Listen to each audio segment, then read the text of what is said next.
Hello and welcome to the debate. I'm your host Sana Makbool with you at PTV World. In today's show, we're going to be taking a look at developments on the international arena, particularly post the Pakistan-India conflict, and of course the regional security situation, in which we know that the defense ministers' meeting as part of the SCO was held, but unfortunately it failed to put forward a joint statement after, of course, India's refusal to sign the joint statement concerning terrorism and citing aspects with regard to the document missing the Pahalgam incident without, of course, any credible evidence given by India's side.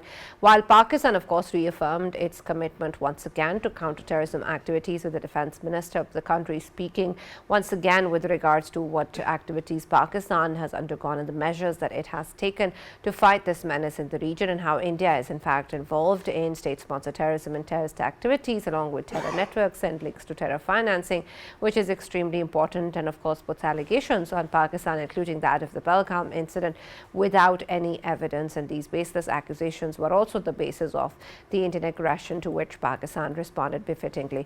And these are important concerns with regards to Pakistan's own fight against terrorism, and then the way that this is going to be looked at within the region as well, and as part of the very important 10-member community of the SCO, which is going to be taking a look at this issue and whether or not there can be actual reasonable cooperation with regards to what it is that Pakistan wants to achieve, and how exactly will it put India accountable for its own actions. So it is, of course, unfortunate that this happened, but what is the implication of that?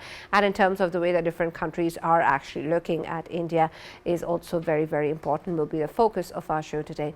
For this and more, as always, in the studios, I've been joined by seniors Farooq Patafi and Raja Faisal, and we've also been joined online by former Ambassador Dr. Jameel Khan. Thank you very much, Dr. Jameel, for joining us and being a part of the discussion. I'll start with you, Dr. Jameel, because I want your understanding first when we talk about this very important issue as to what really is the importance or significance of the SCO as a platform. Well, SEO by itself is a platform which is basically a complete block which speaks about the prosperity, which speaks about the mutual growth, which speaks about the fight against terrorism, which speaks about the security, and about 30% of the global economies in this region, 40% of the population for nuclear power. And this is really, and particularly once the world economy is moving from global west to global east. So this gains a significance and a huge significance. If we take a look at the charter of the Shanghai Cooperation Organization and its other platforms like the Defense Ministers Summit or the Foreign Ministers Summits, they all attribute towards the head of the states and head of the government summit where the major decisions are taken. Even today's this summit, which culminated not on a very positive note because India declined to sign on the joint statement. The Indian Defense Minister, he started having the same rhetoric that Pahalgam is not issued, and this is a terrorism, again, financing, support, and cooperation, and indicating, pointing finger. And he raised the point that the Pahalgam has not been mentioned, whereas the Jaffa Express has been mentioned, Balochistan has been mentioned. So that's the reason that the SCO charter, although it's not very explicit about the signatures of all the members, but at various places in the charter, various parts of the charter, it indicates about all the decisions made with a consensus. So therefore, it has not been issued. I don't seem to remember that as in during the ever since the SCO was formed since 2001, there was any occasion was the joint statement was not issued. The narrative of not including Pahalgam, India already had a setback once our delegations had gone to various countries, Pakistan, right from the first day once they issued their joint statement of the National Security Committee, where they had really very clearly indicated about their stance, and that narrative was in fact almost accepted by all the countries except India. And why I'm saying all the countries? Because unlike Pulwama, there was no criticism, there was no protest, there was no contest that our narrative was incorrect. So this narrative now subsequently at all the stages during our parliamentary delegation visit under Bilawal Bhutto Zardari leadership, which propelled the same narrative and gained the confidence of the international community. But more importantly, once the Field Marshal, General Asif Munir, he was invited in White House. Again, I'm sure in 2 hours there was a very comprehensive discussion, and India-Pakistan, this war and its mediation, and also what complication and complexities which it has, and it goes without saying, once such a discussion with such a powerful president of the powerful country, once it happens, then there are other regional aspects which are discussed. So India started feeling quite isolated, and they were really quite perturbed about all this development and all the foreign policy and the diplomatic maneuver which Pakistan had during the last, rather post this war, post 10 days war, what had taken place between India and Pakistan. So they all were already they were facing isolation. And once this joint statement, why it was issued so? Because the narrative was really quite strong, and it was since accepted by the committee, World Committee at large. So therefore, the statement had its own strength and value, regardless that China is our best of the West friend, but China is one of the members of Shanghai Cooperation and one of the forming member of the Shanghai Cooperation. It has its, definitely, it was hosting the summit of today's summit. It has its own significance and importance. But since it's on with consensus, during the debate, except India, no other country of 9 countries did not raise any objection. So it's quite natural that it could be included. And once it is included, it's also circulated, and there is a consensus. The consensus is developed, but there was only one country, and one could feel that. In fact, in several programs, I've been mentioning that India, with its one foot on the other side and the other foot in this block, it will be very hard for it to balance it. And today it has now demonstrated, has been demonstrated by India that it could not really accept the very fact, because India and then all these 9 other countries, they have their own way to understand the whole mechanism, whether it's Pahalgam, or it was a conflict between India and Pakistan, or conflict between Iran and Israel. So they do their homework before coming to that place. And once Pakistan had, right on the 24th of last month, had issued the statement after the National Security Committee meeting, it had said that, okay, if India is making this allegation, they should just have this investigated by the third country. And that was such a strong point which Pakistan had made. And I'm sure all those points were at the back of the mind of those countries. And they must have brought the briefing of their own foreign office of the agenda points.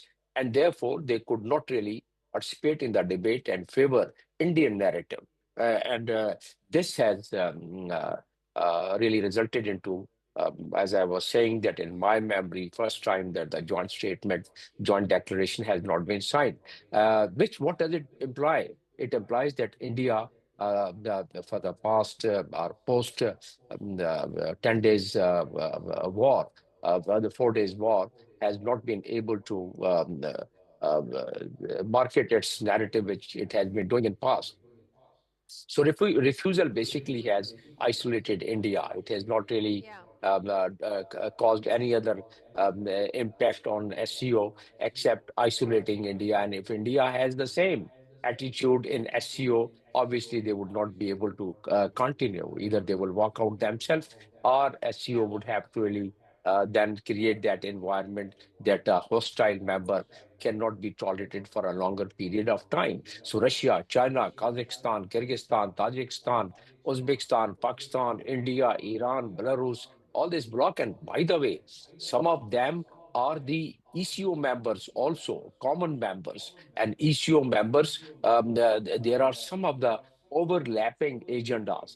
And both these platforms, they are working on those agendas. For example, the common countries, both in SCO and in the ECU, are Kyrgyzstan, Kazakhstan, Tajikistan, Uzbekistan, Pakistan, and Iran. So it in a way it has its importance, which multiplies once we see that, and the remaining SCO members, how this entire things connect in the multilateral platform of the diplomacy. Say remaining SCO members, Afghanistan, Azerbaijan, Iran, so the entire Turkey and Turkmenistan. So the entire this region is connected either through the SCO or through the ECO. And the Article 3 of ECO and SCO, it encourages the member states for the favorable environment of trade, investment, and also the flow of trade, and providing the accessibility to each other. India would be the loser because Right. India needs I the accessibility to the Central Asian Right, countries. absolutely. And I Yes, understand that, but I yes. want to know, of course, what the real implications are. And Farooq, I want your perspective on that, because while what the ambassador is saying, of course, the effect that it will have on India as an isolating member of the SGO, I want your take in terms of how we then sort of view that in parallel to other actions taken by India without any real consequence. How much of a big shift is it in the way that these countries are looking at India based on a refusal or based on what has recently happened between India and Pakistan? Is there a real shift in the ways that these countries are looking towards India, and can there be a step taken as radical as a real consequence, even just on the platform of SCO? Right, Sana, thank you very much. I think that first of all, let me restate what I've been saying about SEO. I think it is a great body and it represents such a huge chunk of population of the world and so much economy that if we start actually working in tandem, a lot of poverty can be alleviated, terrorism can go away, instability between countries can also go away. But unfortunately, as usual, India chose to make a rat of itself, right?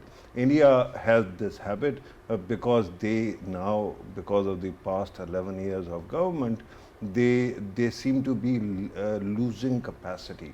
In the past, whenever, before Modi ji actually became Prime Minister, before that we used to hear that India and Pakistan have held SARC hostage, right?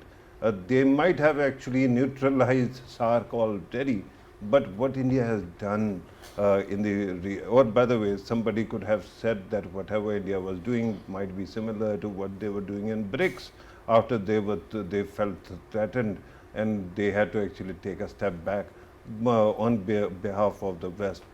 But the fact is that simultaneously, Indian media, those who are aligned with the Indian government, right, they are attacking President Donald Trump as well. That CNN's leak story is now being flashed all over the media, and repeatedly all the major talking points are actually focused on that. So that it seems that India has maneuvered itself into a corner, and India keeps losing capacity to actually because of this inflexible ideology. That's why they haven't been able to make roadways. Now, the difference or change or consequences you were talking about, a cultural shift has already taken place in SEO, in BRICS, even at the UN, because India seems to be painting itself into a corner and presenting itself as a part of the problem rather than the solution. Remember at the start of Pahalgam crisis and this May war that we fought with India this year. At the start of that, I said that look how they have actually performed. First, they packaged all the neighbors of India and gift wrapped them and handed them to Pakistan. Then they actually went out and alienated all the three great powers, gift wrapped them and handed them to Pakistan. Now they seem to be actually doing the same thing with the Muslim world. Recently, what you have seen with Iran, yesterday, if you must have noticed, Iran's embassy is actually put out thank you note for all the countries that stood by Iran in the crisis, in the 12-day war. In Pakistan, they thanked the president, the prime minister, the government of Pakistan, the people of Pakistan, institutions, everything under the sun, including media. But in India, their embassy put out that letter in which they thank everybody except the government, right? So they have just gift wrapped Iran and handed Iran to us as well. I'm just waiting when they are going to deliver Israel to us as well, right? With this kind of stupidity and lack of imagination, they are bound to keep on doing it. Unfortunately, every time there's a platform where Pakistanis and Indians are present, I start building hopes that there is going to be all those people who have been telling us for 11 years that Modi at Mumkin, there is a peace possibility. I start building hope that perhaps there is going to be some breakthrough. But unfortunately, every time I feel cheated out of it, because India seems to care more about theatrics rather than the substance. And I wish there was a government in India, because Pakistan is ready to talk and mend fences with India.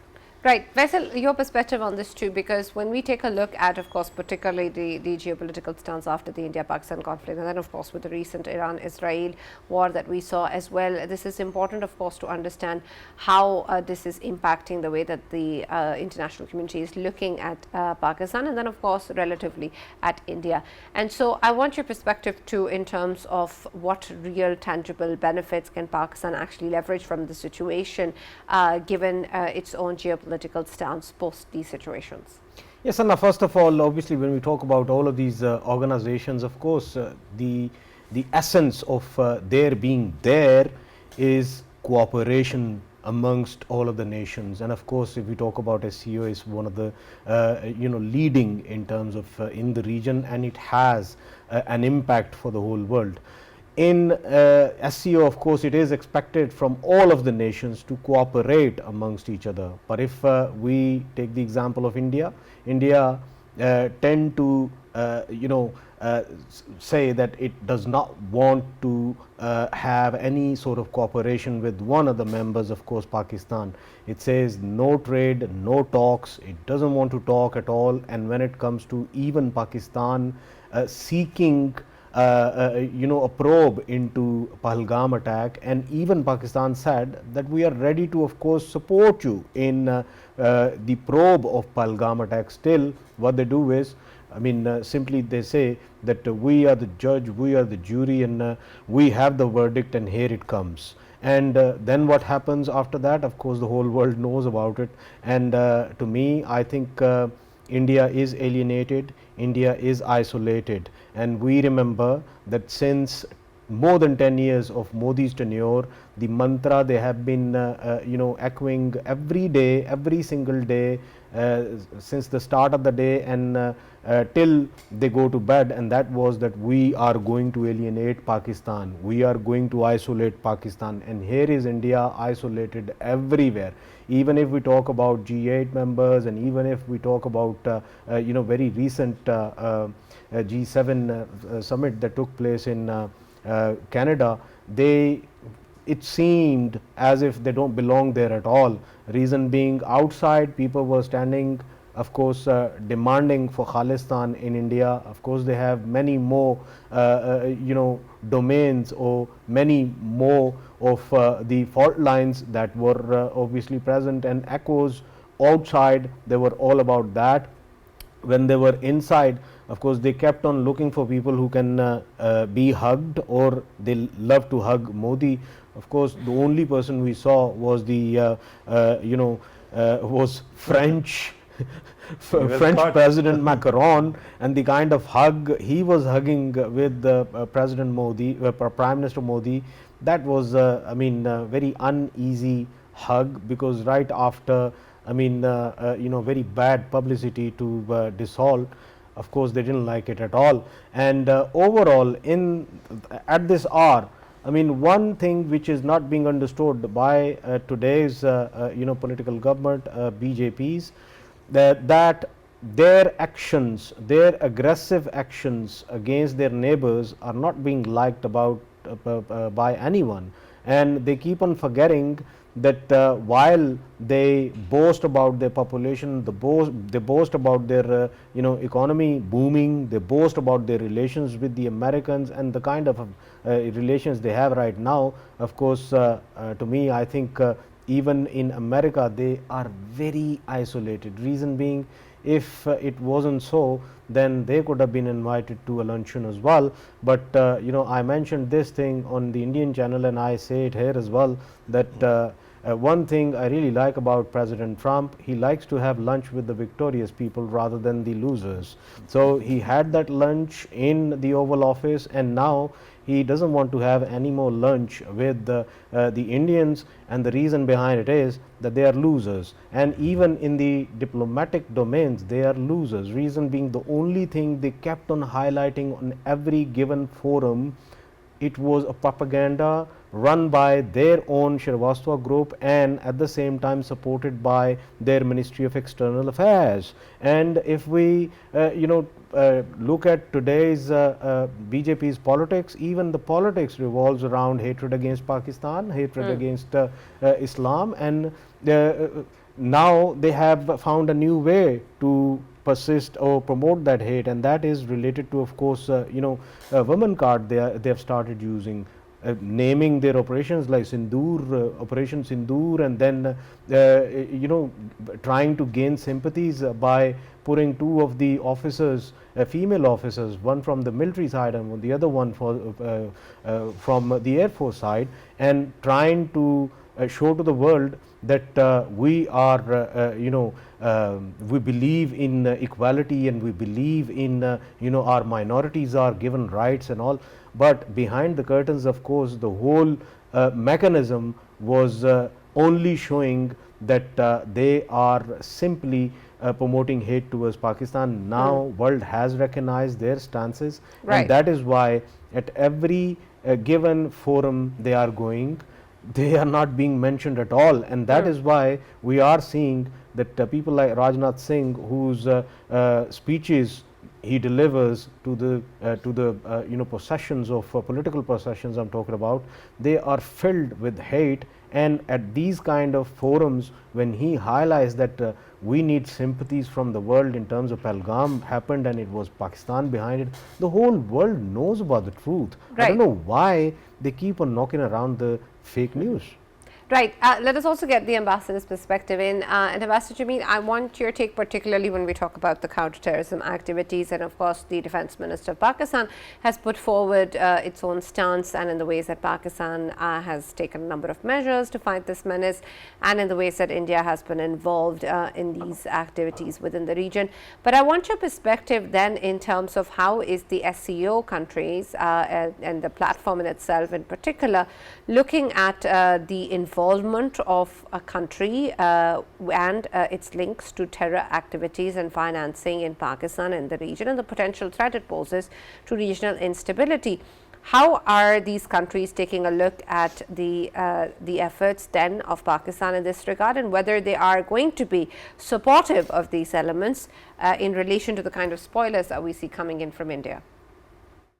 Well, any member country, if it perpetrates the terrorism, like our defense minister has mentioned during his deliberation, and it was also included in the draft declaration, joint declaration, that the neighboring country has its tentacles in Balochistan, and Jafar Express was, it has its links from the hostile country. So words to that effect, that was included in that. And your question about if the member state keeps doing this, or perpetrating the terrorism, in that case, the very foundation of the Charter of Shanghai Cooperation Organization is impacted. And obviously, the remaining member states cannot really sit tight and sit quiet on this. So one thing at least is for sure that our delegation are led by our defense minister, who was the member of the summit of the ministerial summit of Shanghai Cooperation Organization. He put across the point, which was in consistency with what Pakistan had done it from ever since the war ended in May 10th. So the same consistency has taken place, and that same consistency, as I was mentioning earlier, that the world was also this time around. Pakistan was totally transparent. I would like to quote the some of the press interaction of the foreign minister and the defense minister, Khwaja Asif, in which at one point he was asked by a foreign presser, a foreign journalist, that India claims that they have been able to attach your infrastructures of the terrorist infrastructure in Pakistan, like Gurki and other places. So Khwaja Asif said, we have offered them about Pahalgam. Some independent body can come and investigate and see how the women and children were killed, with the aggression of India. So Pakistan kept its very open instance. Pakistan kept offering international community. Pakistan kept asking, even offered the international community that they can go for the Article 34 of the Security Charter of the United Nations and convene investigation composed of a committee which could be formed by Security Council. So what better transparency could be there? And therefore, the SCO members, they seem to have been convinced, and they did not really accede to the pressure of India. India tried its best. They lobbied, they tried, did everything. Right. Unfortunately, I think we've lost you, Dr. Jamil, but thank you so much for sharing your insight and your views in this regard. And Farooq, my question to you again is also on counterterrorism. What I really want to understand then is, when we talk about the involvement coming in from India, what real action are we really taking a look at it when we're talking about the region, or when we're talking about the SCO, or even FATF for that matter? What it is that the value that our credible evidence against India holds in this international community? Right. You're talking about terrorism Yes. cooperation between India and Pakistan also in this context, right? Is Not it really, also? but sure, you can add to that. Yeah, yeah. Look, in SCO, there's a body on counter-terrorism. It is called RATS. And it is very important body, right? The purpose of this is to ensure that there is elimination of terrorism. I think that it is also a very effective mechanism to cooperate. But unfortunately, the problem with India, and again it goes back to the lack of depth now in the governing elite, their lack of capacity, that they haven't been able to frame one argument properly. I keep on saying a company of losers, so just one example. Shashi Tharoor, a very competent man, was sent abroad to champion Modi ji's cause or their government's cause, and what happened in the end? There was no impact whatsoever. Why? Because you don't have evidence. What you started with at the time of Pahalgam, all of a sudden their supernatural wizards sitting on their television channels knew everything, and they claimed that these 4 people were there and they were Pakistanis, this and that, the other thing. Now their own NIA is saying that those people were not involved. Just imagine how many people must have been harassed just to pursue those 4 pictures or those 4 people that now you say were not part of the Pahalgam incident, right? Similarly, India hasn't been able to produce a smoking gun. It hasn't been able to apprehend any person. When you start a war, initially you suspend something like IWT, right? By the way, I did program yesterday.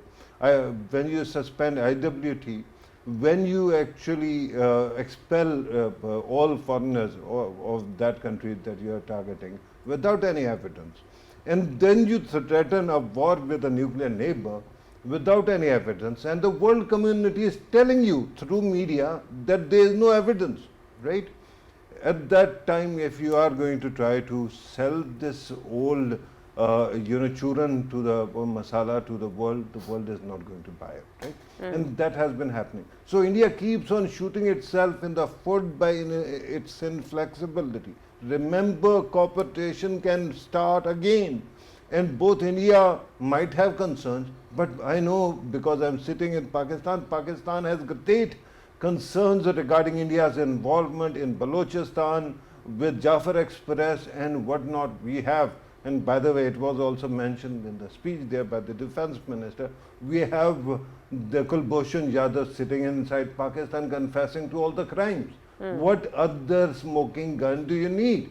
So, with that, of course, the problem is that while these two countries could have actually worked together and SCOs or RATs could have been very successful, sadly, because the government is, Indian government is caught in in this state of animated suspension like a rabbit in headlights because of the optics, they are not flexible and they keep on shooting themselves in the foot. By the way, another very interesting thing, there seems to be something going on with India's airspace regarding aviation industry, right?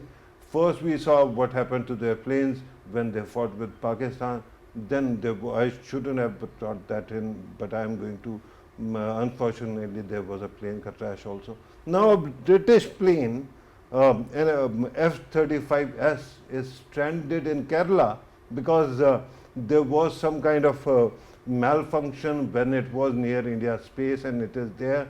And what Indians want is to move that thing into a hangar so that they can actually reduce the satellite coverage of that thing, and the British have refused to allow that body to be moved anywhere.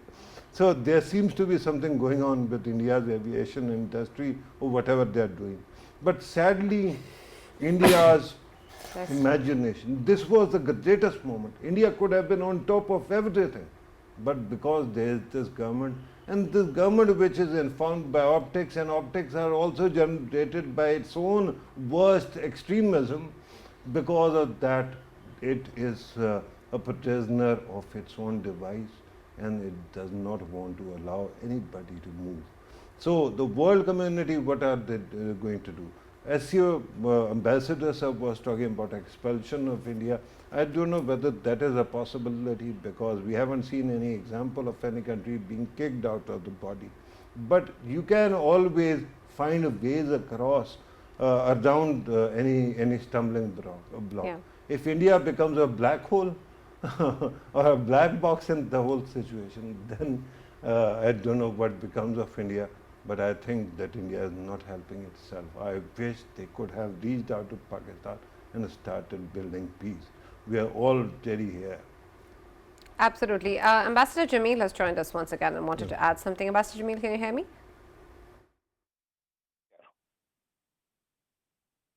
I can hear you loud. Great. We can hear you as well, Dr. Jamil. And unfortunately, in the middle of your thoughts, please carry on as to what the point you were making. Now, basically, what I was mentioning at that time was that SCO is a platform which provides the connectivity, which provides everyone to really grow together. And as I mentioned, that the 30% of the global GDP is here in this block, and anyone who is, creating issues, although there are provision of walking out from the SCO platform is there, but how to expel it's not completely mentioned in that. But then if a country, if a member country keeps creating problems like in this situation, India made almost SARC ineffective. Otherwise, SARC had all the potentials to really bring prosperity in this country.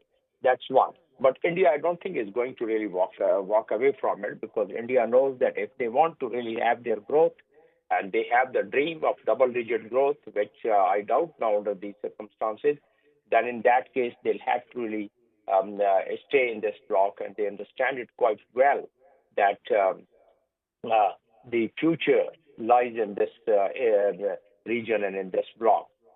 So from that standpoint, I feel that India is a loser, and they would probably sooner or later they would come. Now with the other, and I would like to give another angle to it, that with what is happening, with the United States and the significance which India had earlier, it has started losing because of its own doing, and see the statements of Trump, and see the leaning towards Pakistan now.